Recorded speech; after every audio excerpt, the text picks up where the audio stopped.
During the Romanesque times, daily life changes politically, economically, and socially.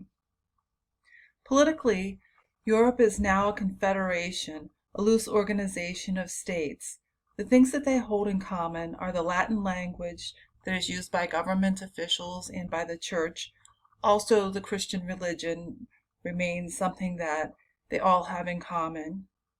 Monasticism reaches its height during the Romanesque period. There is a rise in population, which is due in part to farming innovations and an increase in rainfall. There is a response to the change of the millennia.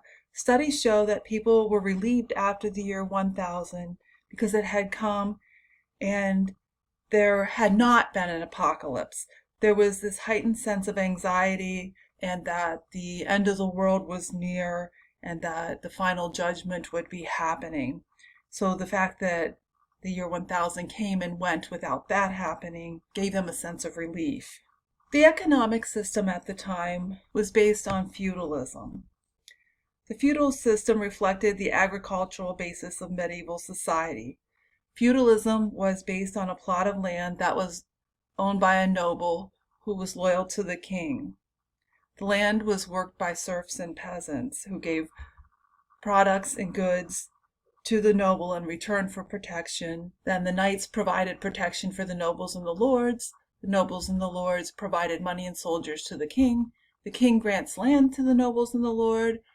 The nobles and the lords grant land to the knights and the vassals.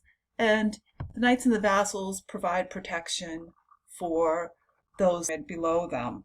As mentioned before, in the Romanesque period, their political, socio-economic system was feudalism. We did see a population growth and a rise of urban areas.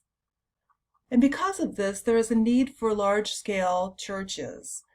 There's also this desire to go on pilgrimages, to go and see the sites where saints' relics are now stored.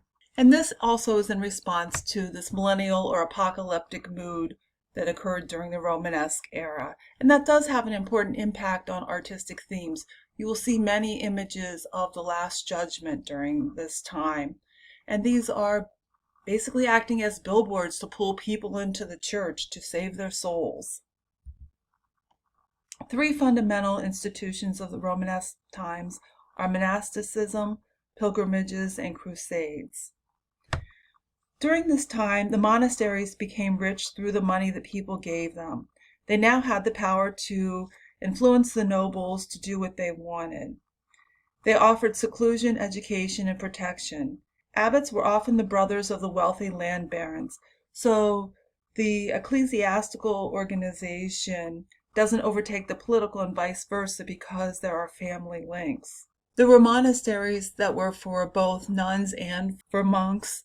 The abbess was the woman who was in charge of the nuns.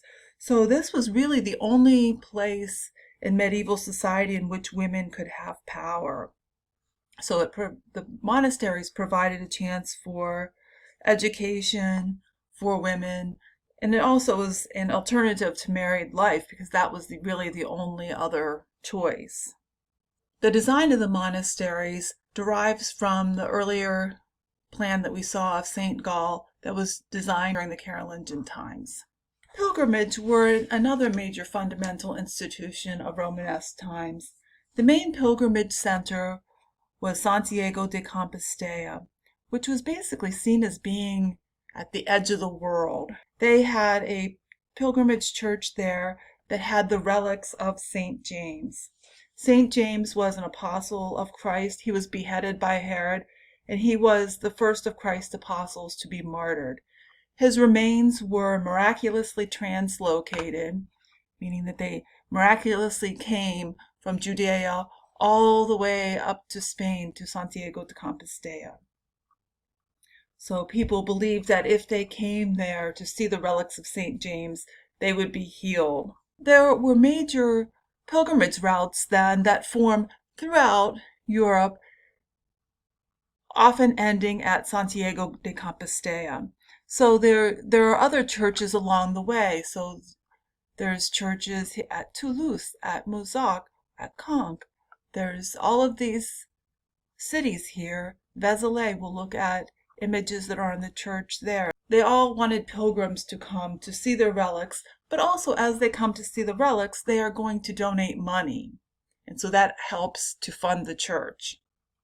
Other pilgrimage sites were Rome, which was a little bit further away, and then for the very, very few, they would make the trip all the way to the Holy Land, to Jerusalem. And that leads us to the third of the fundamental institutions of Romanesque times, and that was crusades. There had been a schism in the church in 1054. The Great Schism was basically the final split between the Catholic and Orthodox churches. But even though that split had happened, they were both Christian.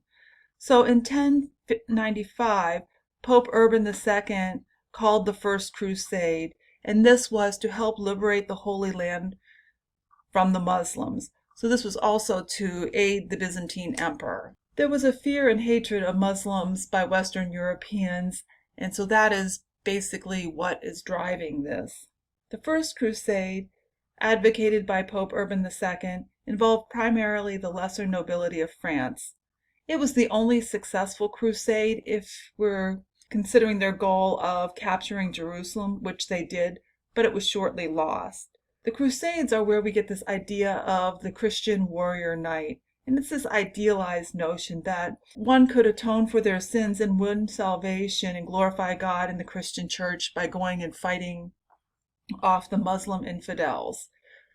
In general, the Crusades were horrible campaigns. The Crusaders achieved very little in the East. They established a few unstable kingdoms and princely states in Syria and the Holy Land, which the Muslims later overthrew and assimilated into their own culture. The Crusaders passed through the Byzantine lands on their way to the Holy Land, and they marveled at Constantinople's wealth and magnificence.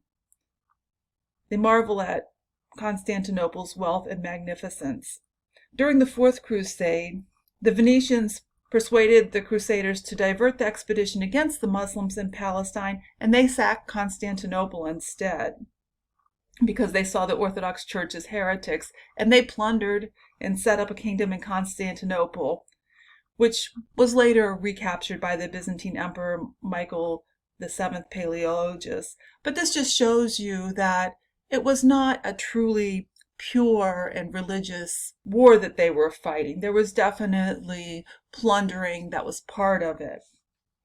The impact of the Crusades on the European economy was that a lot of their money from the feudal system got funneled into the Crusades, and it brought the economy down. It drained Europe of its resources and manpower. The result of that, though, was an increased power and prestige of towns, because with the barons losing their money, the communities were able to purchase charters for their towns from the nobles and barons, and so that aided to this rise of a growing middle class and of towns forming. The Crusades also exposed Europeans to the art and architecture of Byzantium and of the Byzantine world. Along with monasticism, crusades, and pilgrimage, all of which are now tinged with romanticized mysticism, ecclesiastical architecture forms the fourth major feature of medieval culture. Romanesque churches had three needs. The first was space. They needed space to accommodate the larger number of pilgrims and monks that were coming to the churches. The second thing is they wanted the churches to be out of stone because they wanted them to be safe from fire. Many of the wooden roofed buildings had burned during the Middle Ages due to candles, oil lamps, also Viking raids that had occurred earlier on. So they wanted to have stone churches so that their buildings would not burn. So this is an example of an early Christian church on the left-hand side, and you can tell that this is early Christian in part because it has a flat roof that's made out of wood. So Durham Cathedral is an example of a Romanesque church, and they have stone vaults in the ceiling. So the stone vaults would be much more impervious to fire. The third element, though, that they wanted in the church was to have light. So light always plays a role in Christian churches. We saw that with the Byzantine world, where they wanted light in because light reflects Christ being the light of the world. So it's very difficult to get all three of these things, to have a large church that is made out of stone and that can have lots of spaces pierced for windows. It's easy to get two of these things, but all three was a very difficult task. So the story of Romanesque architecture basically is, how do you accomplish all three of these things? In general, many of the Romanesque churches still look quite dark. When all of these things are solved, that's when we get into the Gothic era. So there are many different regional styles when we're looking at Romanesque architecture in terms of the vaulting, which is looking at the ceiling, how do they create the vaults. When we look at the elevations, that is looking, this is the nave elevation here, so this is the nave in the center. We look up, this has 1, 2, 3-part elevation. So this would be the nave elevation, the gallery level, and then the clear story. The buildings that we will look at in class represent solutions to this complex and interrelated needs that of trying to achieve space, stone, and light.